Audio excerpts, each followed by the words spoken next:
Hello বন্ধুরা, আশা করছি আপনারা সবাই ভালো আছেন। আজ অত্যন্ত গুরুত্বপূর্ণ একটা টপিক নিয়ে কথা বলবো। সেটা হলো ক্লোরেলা কি গরুর খাবার হিসেবে ব্যবহার করা যাবে? হ্যাঁ, আমরা এর আগে স্পাইরুলিনা নিয়ে কথা বলেছিলাম। আজ কথা বলবো ক্লোরেলা নিয়ে। এটা এক ধরনের মাইক্রোঅ্যালজি। আর এখানে একটু বলে রাখা ভালো, আমরা কিন্তু র ক্লোরেলা নিয়ে কথা বলছি না। আমরা ক্লোরেলাকে ড্রাইড করার পর, অর্থাৎ শুকনো অবস্থায় যে পুষ্টি উপাদান আমরা ক্লোরেলা থেকে পাবো সেটা নিয়ে কথা বলছি। আমাদের দেশে এখন পর্যন্ত ক্লোরেলার ব্যবহার গরুর খাবার হিসেবে ওইভাবে শুরু না হলেও অদূর ভবিষ্যতে এটা যে শুরু হবে তাতে কোনো সন্দেহ নাই।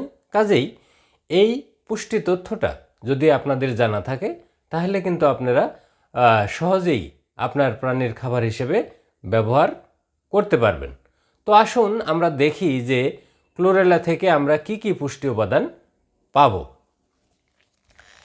1 নাম্বার, ড্রাই ম্যাটার।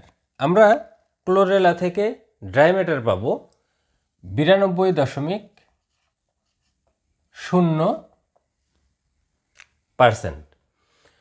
এখন আসি ক্রুড প্রোটিন।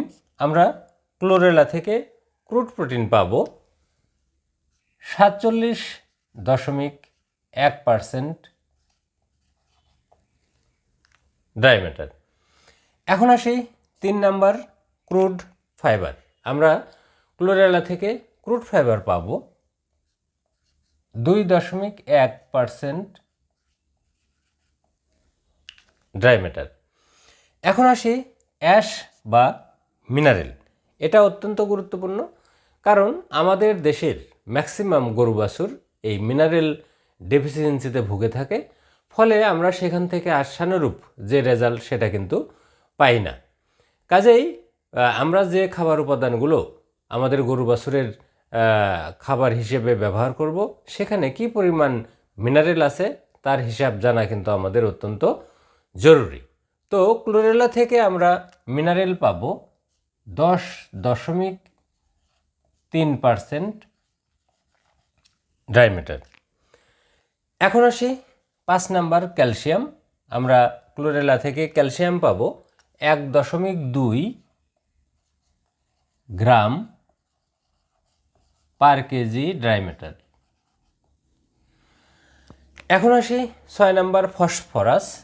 আমরা ক্লোরেলা থেকে ফসফরাস পাবো 8.8 গ্রাম পার কেজি ড্রাই ম্যাটার। এখন আসি 7 নাম্বার, গ্রস এনার্জি। যে কোনো খাবার উপাদানের এনার্জি জানা অত্যন্ত জরুরি, কারণ আপনি যখন এনার্জির হিসাব করবেন তখন এটা কিন্তু জানা থাকা অত্যন্ত জরুরি। তো আমরা ক্লোরেলা থেকে গ্রস এনার্জি পাবো 20.9 মেগাজুল পার কেজি ড্রাই ম্যাটার। এখন আসি অন্যান্য। আমরা যে কয়েকটা উপাদান নিয়ে কথা বললাম এছাড়াও আর যে বিভিন্ন উপাদান ক্লোরেলাতে থাকে সেগুলো কভার করার জন্য আমরা অন্যান্য পয়েন্টটা ব্যবহার করেছি।